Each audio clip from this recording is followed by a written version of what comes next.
भाई मैं किशन रेड्डी को पूछ रहा हूं, तेरा बाप का जागीर है क्या? ये मंत्री मेरे है।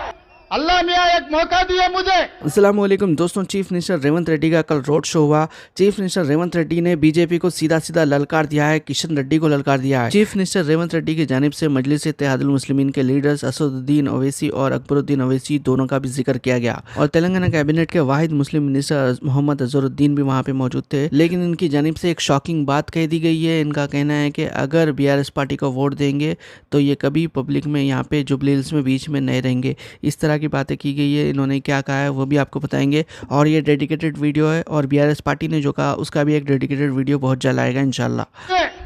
अल्लाह मियां एक मौका दिया मुझे, मैं अजहरुद्दीन को मंत्री बने तो तेरा बाप का जागीर कुछ गए क्या? BRS को अगर वोट डालेंगे तो मैं यहाँ पे कभी भी आऊंगा आपके बीच में नहीं रहूंगा। मैं जीतने के बाद असदुद्दीन ओवैसी अकबरुद्दीन ओवैसी मुझे मिले। BRS पार्टी और बीजेपी दोनों को निशाना बनाया गया है। किस तरह से यहाँ पे आप देख सकते हैं। हमारे भाई बहनों से एक ही गुजारिश है, मैं पिछले चुनाव में इधर आए थे, आप लोगों को मैं गुजारिश किए अजहर भाई को आप जिता दो, उनको मंत्री बनाने की जिम्मेदारी मैं लूंगा। मेरे सरकार में जुबली हिल्स को तरक्की करने के लिए मैं कोशिश करने के लिए उस दिन वादा किए थे। मेरे चुनाव में गलत फहमी से हमारे भाई बहनों चोरों को वोट दिए, 3 बार दिए, 1 बार नहीं। 10 साल बाप बेटे इस राज्य को चलाए, इस राज्य को लूटी किए। बाप 1 नंबर रहा तो बेटा 10 नंबर निकला, तेलंगाना राज्य को लूटी कर दिए। आज इसीलिए मैं जो बात देता हूं, बात के लिए मैं मरूंगा मगर पीछे हटने वाले नहीं है। इसीलिए अजहरुद्दीन को आज मंत्री बना के आपके सामने खड़ा किया। आप ये वोट दो, आपके तरफ से 2 सिपाही, एक नवीन यादव, दूसरे सिपाही हमारा अजहर भाई आपके तरफ वकालत लेने वाले हैं। इसीलिए मैं अजहरुद्दीन को मंत्री बनाया। वो किशन रेड्डी साहब है, वो कैसा आदमी है मुझे पता नहीं है। कैसा भी मोदी जी किसी को माइनॉरिटी को मंत्री नहीं बनाए। मैं अजहर भाई को मंत्री बनाया तो किशन रेड्डी कपड़े फाड़ ले रहा है, कैसा अजहर को मंत्री बनाते। भाई मैं किशन रेड्डी को पूछ रहा हूं, तेरा बाप का जागीर है क्या? ये मंत्री मेरे है। 4 करोड़ जनता मुझे आशीर्वाद दिए, अल्लाह मियां एक मौका दिया मुझे, मैं अजहरुद्दीन को मंत्री बने तो तेरा बाप का जागीर कुछ गए क्या? क्या तकलीफ हुआ? क्यों रो रहे आप? ये छोड़ो, मोदी जी गुजरात में उसका जमीन खींच लिया, जायदाद खींच लिया, क्या किया? मैं मेरा मंत्रिमंडल में अजहरुद्दीन को मैं मंत्री बनाया। भारतीय जनता पार्टी को क्या तकलीफ है भाई? कैसे भी 1 वोट भी आपको मिलने वाले नहीं है हमारे माइनॉरिटी भाइयों का। फिर किसको जाना है वो वोट? क्या सोच रहे हैं लोग? BRS को वोट डालने के लिए ये साजिश कर रहे। पिछले पार्लियामेंट चुनाव में महबूबनगर, छेवेल्ला, सिकंदराबाद, मेदक, मलकाजगिरी, निजामाबाद, करीमनगर, आदिलाबाद 8 पार्लियामेंट में BRS का डिपॉजिट जब्त होकर बीजेपी वाले को जिताए, मोदी जी को प्रधानमंत्री बनाए। आज ये 8 सीट तेलंगाना से बीजेपी को नहीं मिले तो मोदी जी का सरकार दिल्ली में नहीं रहता था, दिल्ली लाल किले पे तिरंगा झंडा लहराता था। आज मोदी जी कुर्सी में है बोले तो KCR का धोखा है तेलंगाना में। 8 सीट BRS का डिपॉजिट जब्त होकर बीजेपी को जिताए।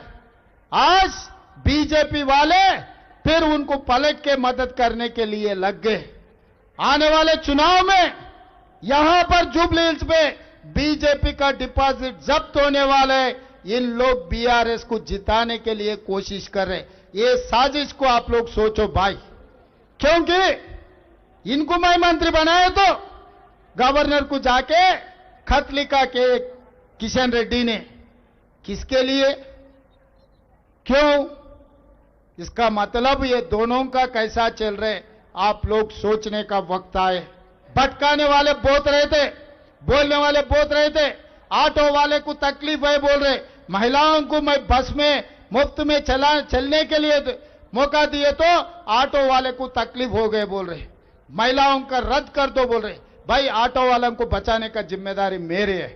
कुछ वक्त लगेंगे, क्योंकि 10 साल लूट लिए, आज 2 साल भी नहीं हुआ मेरे सरकार, आगे 3 साल है और आपके आशीर्वाद से और 5 साल कांग्रेस की सरकार रहेंगे इस तेलंगाना में। इस जगह में आप लोगों को जो काम करना है, एर्रागड्डा में सीसी रोड होना, नहीं तो पानी होना, बिजली के खंभे हटाना है तो कांग्रेस पार्टी को जिता दो। आप ये एक वोट दो, 2 सिपाहियों को मैं दे रहा हूं, एक नवीन यादव एमएलए बन के आपके सिपाही बनेगा, दूसरे हमारे अजहर भाई मंत्री होके आपके सेवा करने के लिए इस गली गली में घूमेगा। इसीलिए आपके आशीर्वाद, क्योंकि हैदराबाद शहर में मेरे साथ काम करने वाले कोई भी नहीं है, बहुत सारे एमएलए लोग हैं। कल श्रीनिवास यादव साहब भी कुछ बयान दे रहे थे, आज हम ये करेंगे वो करेंगे। श्रीनिवास यादव साहब 10 साल आप मंत्री थे, क्या क्या किया सबको पता है, कौन सी गली में कब्जा कर लिया सब कुछ सबको पता है, मैं बोलने का जरूरी नहीं है। इसीलिए यह हैदराबाद शहर में आप मदद करो।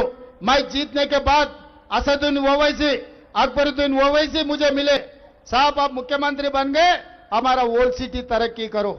आज मेट्रो रेल ओल्ड सिटी में मैं दिया, ओल्ड सिटी में पानी को मैं दिया, फ्लाईओवर आरामगढ़ के ब्रिज मैं बनाया, रोड मैं बनाया, करंट बिजली मैं दिया। आज जितने भी मांगे एमआईएम पार्टी, ओल्ड सिटी में मैं पैसे दिया।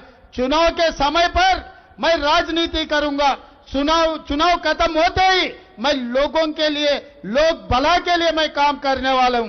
20 महीने में कोई बीआरएस वाला आके कुछ मांगा क्या? मागंटी गोपी जी मेरा अच्छा दोस्त है, कभी जुबली हिल्स के लिए एक पैसा तो भी, एक गली में रोड के लिए तो भी कुछ आके मांगा क्या? जब कुछ भी नहीं मांगे तो मिलेंगे कैसे? जब मुझे नहीं बुलाए तो कैसा मिलेंगे? आज हमारे मंत्रियों को यहां भेजे तो तकलीफ दिखाए तो कुछ कम 300 करोड़ रुपए में मंजूर किया, आज काम चल रहे।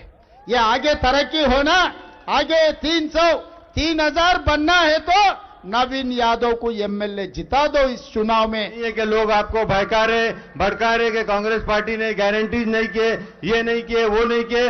हमने जितने भी गारंटीज बोले वो पूरे 100% हम लोग पूरे कर रहे हैं और आगे चल के भी आपके लिए करेंगे। बस मैं एक गुजारिश आप लोग से यहाँ पे कहूंगा कि मैं जब यहाँ से लास्ट टाइम इलेक्शन लड़ा था तो यहाँ पे रिजल्ट उतना अच्छा नहीं आया था, बट मैं चाहूंगा कि आज जितने भी लोग आज ये रोड शो में आए हुए और ये मीटिंग में आए हुए, मैं आपसे पूरों से वादा लेना चाहता हूं कि आप पूरे लोग एक भी वोट इधर उधर नहीं डालेंगे, पूरे हाथ के निशान पे वोट डालेंगे, हाथ के निशान पे आप वोट डालेंगे और हमारे सबसे चहीते कैंडिडेट नवीन यादव साहब को आप भारी मत से जिताएंगे। आज यहाँ पे मैं आप लोग को ये कहने भी आया हूं कि कांग्रेस पार्टी में सब्र होना चाहिए। सब्र अगर आप करेंगे तो कांग्रेस पार्टी आपके साथ है। सब्र का फल आपको हर लोग को पता है क्या होता है, मीठा होता है, और वो सब्र का फल मीठा। आज वो फल मैं आपके सामने ठहरा हूं। यहाँ पे मैं सीएम साहब का बहुत बहुत शुक्रिया अदा करता हूं कि उन्होंने मुझे एक ऐसा सुनहरा मौका यहाँ पे दिया है और जितने भी लोग यहाँ पे, जितने भी मुसलमान लोग हैं और जितने भी माइनॉरिटीज हो से आज कसम खा के कहिए आप कहीं पे भी वोट नहीं डालेंगे। बीआरएस को अगर वोट डालेंगे तो मैं यहाँ पे कभी भी आऊं के आपके बीच में नहीं रहूंगा, क्योंकि मेरा वादा है और मेरे को सीएम साहब को मैंने वादा किया है, कैंडिडेट को मैंने वादा किया, आपके बगैर पूछे मैंने वादा किया है। बट आप ये वादा पूरा निभाइए यहाँ पे और भारी मत से आप कांग्रेस को जिताइए। यहाँ से आप लोग को वोट डालना ही पड़ेगा क्योंकि आप लोग ने लास्ट टाइम ने बराबर काम नहीं किया। लेकिन यहाँ पे मैं पूरे जितने भी मिनिस्टर हैं और जितने भी लोग यहाँ पे इंचार्जेस करे वो लोग ने आपके साथ मिलके सबके साथ काम किया है। बट मेरी एक गुजारिश ये है कि आप लोग प्लीज जब बूथ मैनेजमेंट अच्छा करिए, आप लोग को जो भी रेस्पॉन्सिबिलिटी बूथ की दी है आप बिल्कुल बूथ पर रहिए, बूथ पे वोट डालिए। जितना ज्यादा परसेंटेज आप वोट करेंगे उतना ज्यादा परसेंटेज से, उतने ज्यादा मत से हम लोग जीतेंगे। मैं सब लोग को गुजारिश करता हूं कि जितने भी आज लेडीज भी इतने आए हुए हैं, महिला लोग इतने आए हुए हैं, जब इतने महिला लोग अब एक मीटिंग में आते हैं या रोड शो में आते हैं तो 100% वो पार्टी की 100% जीत होती है और वो पार्टी है कांग्रेस पार्टी है और वो कैंडिडेट हमारे नवीन यादव साहब है। तो मैं आप लोग से सबसे ये कहूंगा कि आप लोग 100% यहाँ पे जितने भी लोग सामने भी है, पीछे भी है, गलियों में भी है, राइट में भी है, साउथ में भी है, नॉर्थ साउथ ईस्ट वेस्ट हर जगह आप लोग इतने ज्यादा लोग आए और आप लोग आए हमारे कैंडिडेट और हमारे चीफ मिनिस्टर साहब की मोहब्बत में आए। उन्होंने यहाँ पे आए हुए हैं, उनका पूरा आप सम्मान करिए और उनको यहाँ से जीत के भिजाइए, क्योंकि नवीन यादव साहब जीतेंगे तो हमारे सीएम साहब जीतेंगे, सीएम साहब जीतेंगे तो कांग्रेस पार्टी जीतेंगी। बट मैं उससे ज्यादा यहाँ पे कुछ बोलना नहीं चाहूंगा। जैसा कि आप लोगों ने देखा कि बीआरएस और बीजेपी दोनों को निशाना बनाया गया, लेकिन इस वीडियो से मुतालिक आप लोगों की क्या राय है? जुबली हिल्स में कौन जीतते हुए नजर आ रहे हैं? आप लोगों को क्या लगता है कौन जीतेंगे? कमेंट जरूर करिए और भी अपडेट्स के लिए रियल मियाँ भाई चैनल को सब्सक्राइब कर लीजिए। इंशाल्लाह अगले वीडियो में मुलाकात होगी। अल्लाह हाफिज़।